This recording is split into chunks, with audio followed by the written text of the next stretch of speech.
उसे रसोई में बैठकर खाना पड़ता था, वो भी सूखे चावल।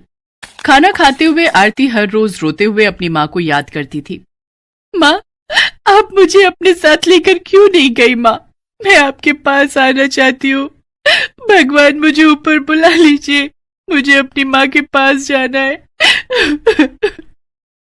एक तो सौतेली, ऊपर से काली। ऐसी लड़कियों के नसीब में सिर्फ और सिर्फ दुख, दर्द और पीड़ा ही लिखा हुआ है। ये बात आरती बहुत पहले समझ गई थी। ऐसे ही वो बड़ी होने लगी। पायल को प्यार मिलता रहा और उस वजह से वो घमंडी बन गई और वो दोनों जवान हो गए। दोनों की शादी की उम्र हो गई। घर में पायल की शादी की बात चलने लगी। बेटी, अब तेरी शादी की उम्र हो गई है ना, तुझे शादी करनी होगी, उसके बाद तेरे बच्चे होंगे। माँ, आप भी ना। हमारी बेटी शर्मा गई।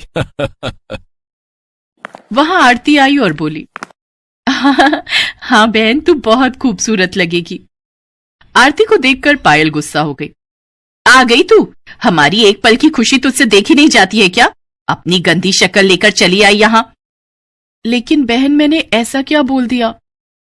पहली बात तो मुझे बहन कहना बंद कर। मैं तेरी बहन नहीं हूं, तू इस घर की नौकरानी है। मैं कोई नौकरानी की बहन नहीं हूं। जा भाग यहां से, जाकर खाना बना। अरे, खाने से याद आया, कल पायल को देखने के लिए लड़के वाले आ रहे हैं। आरती, उनके लिए बहुत सारा खाना बनाना, समझ गई? जी पिताजी। आरती वहां से चली गई।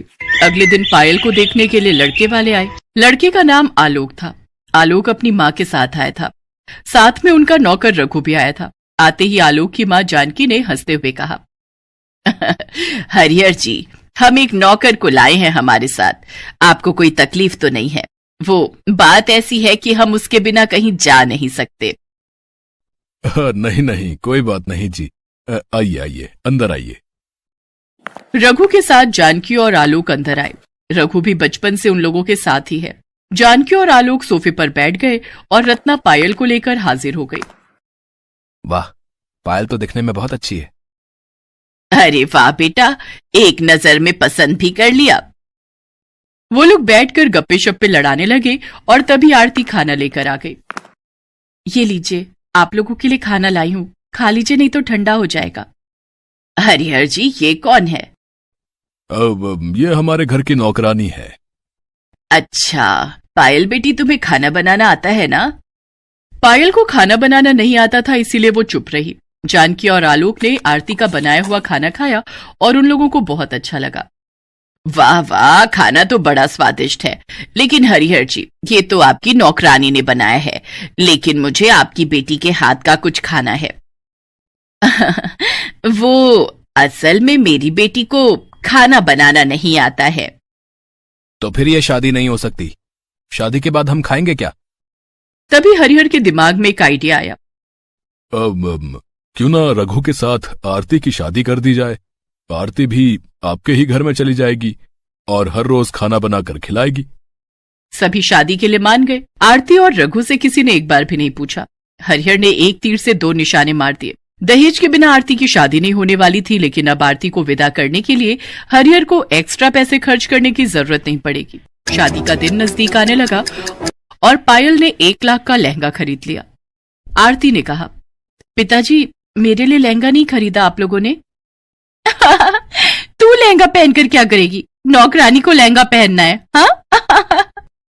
सभी ने हंसते हुए आरती की बात को टाल दिया, लेकिन आरती को पता था कि शादी जिंदगी में सिर्फ एक ही बार होती है। मुझे भी लहंगा चाहिए। 1000 का लहंगा हो तो भी चलेगा।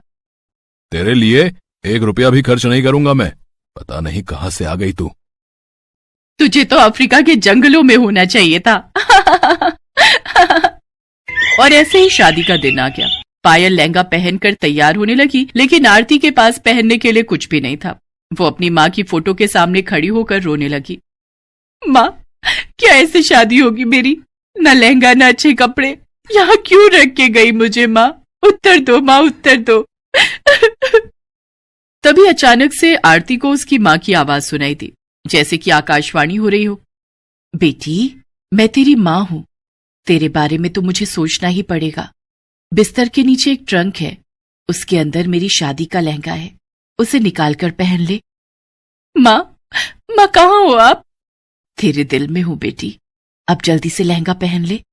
आरती ने बिस्तर के नीचे से ट्रंक निकाला और उसमें से लहंगा निकालकर पहन लिया और पहनते ही एक चमत्कार हो गया।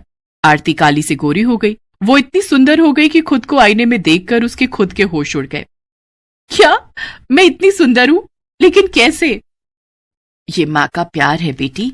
अब जा, शादी के मंडप में जा। शादी के मंडप में आलोक खड़ा हुआ था, पास में ही रघु भी खड़ा हुआ था। पायल मंडप में पहुंची और उसके बाद आरती वहां पहुंच गई। आरती को देखकर सबके होश उड़ गए। क्या आरती गोरी कैसे हो गई? क्या ये नौकरानी इतनी सुंदर कैसे हो गई? ये तो पायल से भी सुंदर हो गई है। आरती ने रघु का हाथ पकड़ा और अचानक से रघु भी लंबा और गोरे मर्द में बदल गया। उसने कहा, मालिक, पता नहीं मुझे क्या हो गया है, लेकिन मैं आपसे आपके घर में काम नहीं कर सकता। रघु और आरती वहां से भाग गए। उन दोनों ने कहीं और जाकर मंदिर में शादी कर ली। यहाँ जानकी और आलोक को जब पता चला कि आरती हरिहर की नौकरानी नहीं बेटी है, तब उन्होंने शादी से इनकार कर दिया। पायल अंदर से टूट गई।